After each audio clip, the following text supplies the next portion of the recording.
Hey, this week let's talk about the prosperity perspective for success.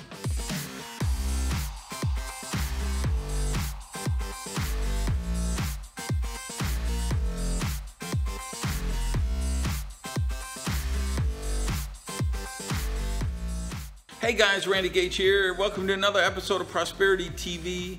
I'm living the glamorous life of a professional speaker. I'm sitting in my luxurious green room in Karadasi, Turkey, which is this amazing, beautiful little seaport on the Aegean Sea. I got to get Sean to splice in some video of the place so that you don't have to look at this Spartan little dressing room. So anyway, I got 1,500 people outside waiting for me to go on stage.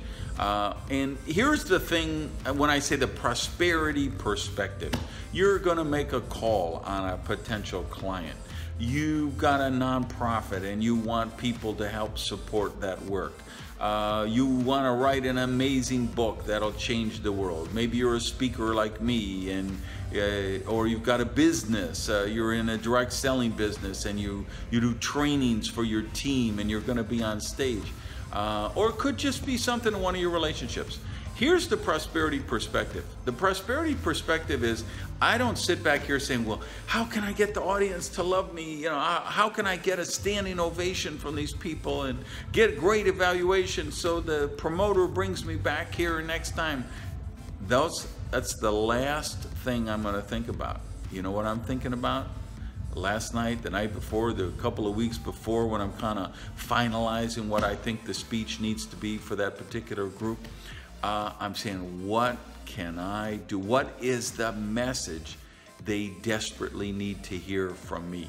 What can I be the conduit of? What message of hope, of inspiration, of building belief, of creating partnerships? What can I do for them? What's the message for them? And I do the same thing when I'm writing my books and I'm creating this YouTube show for you guys every Monday. The same thing. I'm saying, hey, what's a great thing that I can tell them for them? Not to talk about my experience, my credentials, my company, my products, my services. Forget all that. In advertising, we always say, don't tell me about your lawn seed. You know, don't tell them about your lawn seed. Tell them about their lawn, right? So just think of that, whatever you're doing today, whatever your business is you're going about, instead of thinking, how do you make that sale? How do you create that impression? How do you get that result? I want you to change the dynamic. Think about the client, the customer, your spouse, your children, whoever it is that you have the ability to serve and create value. Because remember, when we boil it all down to how is prosperity created, we solve problems and we add value. So when I'm planning this speech for these people here, I got people 15 different countries here, right? It's from Iran, a big group, Turkey, a big group, and then Kazakhstan, Russia, 5 or 6 countries in Europe. I mean, they're coming from all over, and I'm thinking, what is the message that they need? How can I help them solve problems that they're facing? How can I add value to what it is they want to do? So think about that. What can you do today as you go out there to solve problems and add value? All right, guys, have an amazing week. Peace.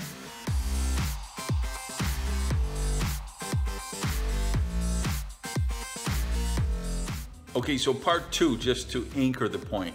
I'm the opening keynote speaker at this event. It's supposed to start at 10 a.m.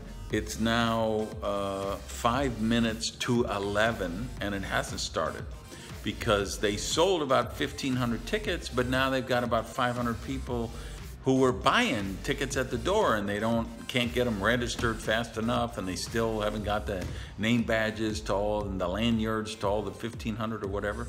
So I could be all diva back here throwing a scene, right, and demanding to go on stage at my time.